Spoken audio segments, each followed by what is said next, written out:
Delhi NCR में भी भूकंप के तेज झटके महसूस किए गए हैं। वहीं पटना में भी भूकंप के झटके महसूस किए गए हैं। सुबह 6:40 पर पटना में भूकंप के झटके और बिहार के कई जिलों में भूकंप के झटके आए हैं। बताया जा रहा है कि भूकंप का एपिसेंटर नेपाल था भूकंप का केंद्र। सुबह 6:40 पर पटना में भूकंप के झटके आए हैं, तो वहीं दिल्ली एनसीआर के भी कई इलाकों में भूकंप के झटके महसूस किए गए।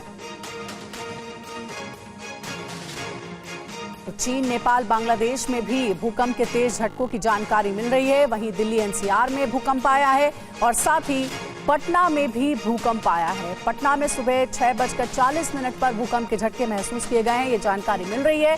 भूकंप का जो एपिसेंटर था, भूकंप का जो केंद्र था, वो नेपाल बताया जा रहा है। और देखिए, चीन में 6.9 तीव्रता का भूकंप आया है, ये भी जानकारी मिल रही है। चीन, नेपाल और बांग्लादेश में भी भूकंप के तेज झटके आए हैं, उसका असर बिहार में भी हुआ है। पटना में भूकंप के झटके और वहीं दिल्ली एनसीआर में भी कुछ जगहों पर भूकंप के झटके महसूस किए गए हैं। ये बड़ी खबर आपको दे रहे हैं। नेपाल में 6.5 तीव्रता का भूकंप आया था और नेपाल बताया जा रहा है कि भूकंप का केंद्र नेपाल ही था। दिल्ली एनसीआर में भूकंप के तेज झटके, पटना में भी भूकंप के झटके महसूस किए गए हैं। सुबह 6:40 पर पटना में भूकंप आया है। बिहार के कई जिलों में भूकंप के झटके, नेपाल भूकंप का केंद्र बताया जा रहा है। और सिर्फ नेपाल ही नहीं बल्कि चीन और बांग्लादेश में भी भूकंप आया है। तो नेपाल में 6.5 तीव्रता का भूकंप, तो वहीं चीन में 6.9 तीव्रता का भूकंप आया है। चीन, नेपाल, बांग्लादेश से जानकारी मिल रही है जहां भूकंप आया है। और पटना से हमारे सहयोगी रुपेश कुमार हमारे साथ जुड़ रहे हैं, उनसे बात करते हैं। रुपेश, पटना में भूकंप के झटके महसूस किए गए हैं। फिलहाल जानकारी यह है कि भूकंप का एपिसेंटर नेपाल है।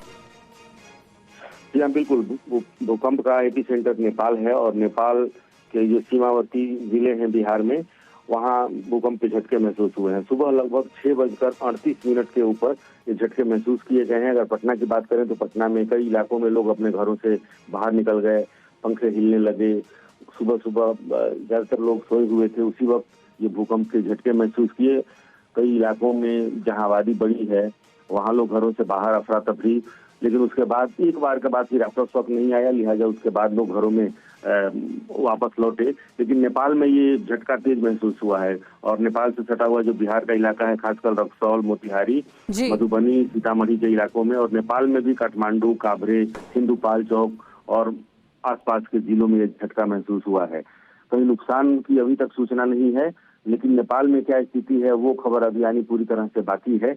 लेकिन नेपाल के काठमांडू और उसके आसपास और बिहार में रक्सौल में सबसे ज्यादा भूकंप के झटके महसूस किए गए, लेकिन पटना में भी और बिहार के कई जिलों में ये भूकंप का झटका महसूस किया। ठीक है रुपेश, नजर बनाए रखिएगा। शुक्रिया पूरी जानकारी देने के लिए। तो देखिए, भूकंप के तेज झटके कई जगहों पर महसूस किए गए हैं। इसका जो एपिसेंटर है वो नेपाल बताया जा रहा है।